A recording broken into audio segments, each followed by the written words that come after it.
I'm Tom Blaisse, and I've been doing this kind of work for over 25 years now, helping people turn on their lights so that they can shine.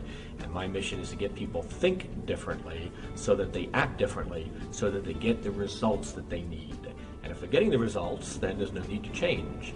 But in areas of their life, at work, at home, personal life, where they're not getting the results, then we encourage them to think about what they think about and drive different behaviors that will help them get the results. And that's what I'm all about, to create an environment where people are motivated to do that. Thanks.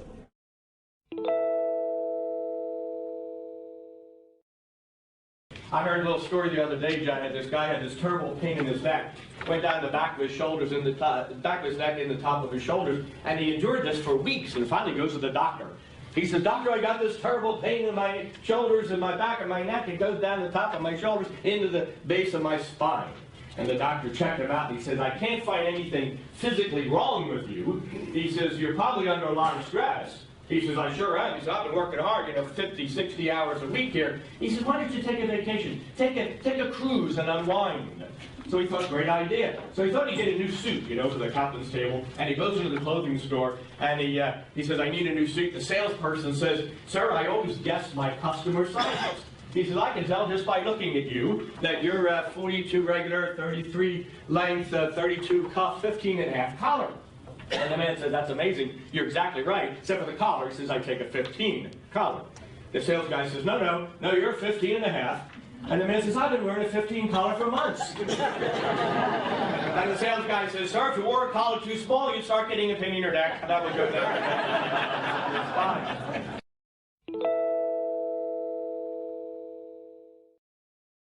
So let's just look quickly what it is. What is time? If you look at the dictionary, it says time is a sequence of events from past through present through future. A sequence or a continuum of events. Now, what does that mean? You say the basic element of time then is an event.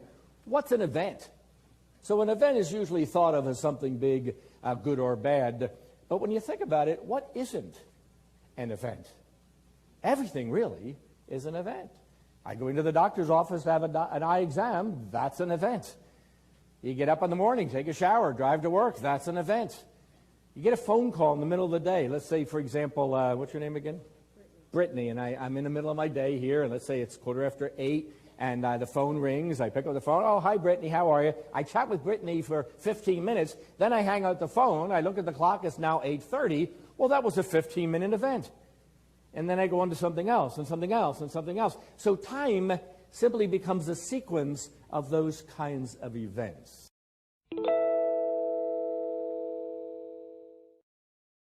See, once the belief changes, the behavior follows. He didn't need a patch or a support group or a personnel policy manual. He didn't need anybody watching over him because the belief had changed. But when the belief changes, the behavior follows. So we need to step back and we need to look at what are the experiences that we're creating for each other. As managers and leaders, every interaction with another human being is an experience. It's either going to reinforce a belief or drive a new one. And the question you need to ask is, what are the beliefs that you want your people to have about you, about the organization, about the policies, about the results that they need to accomplish? And are those beliefs driving behaviors that are going to help them achieve the results and meet their needs over time? That's the challenge of accountability, to drive that model so that they will accomplish the results, feel accountable, take that ownership, and make it happen.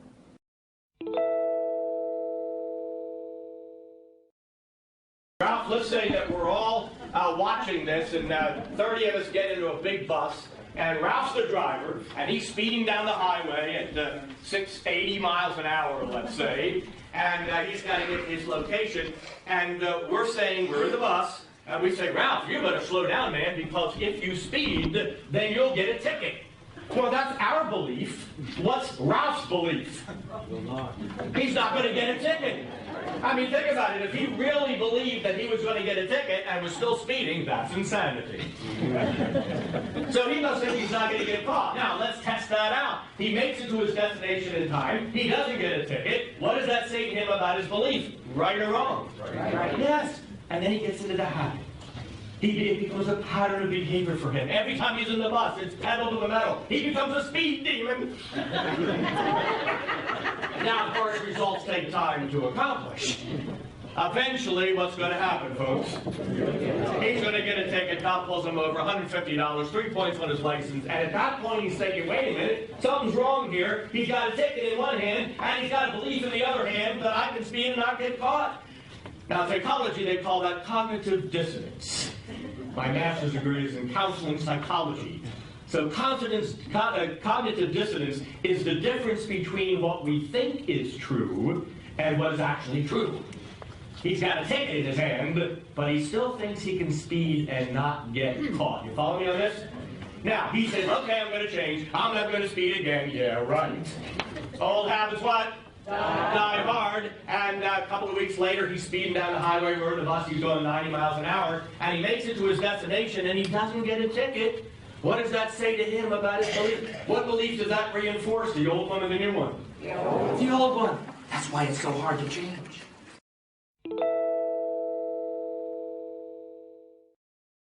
And Tom does a great job in making it personal, making it humorous, and leaving them with a message when they're finished.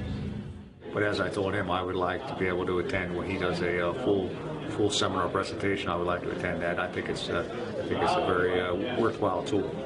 I thought it was excellent. I've seen him twice, and I hope that he comes and does it again. It was very entertaining and very informative and very enthusiastic.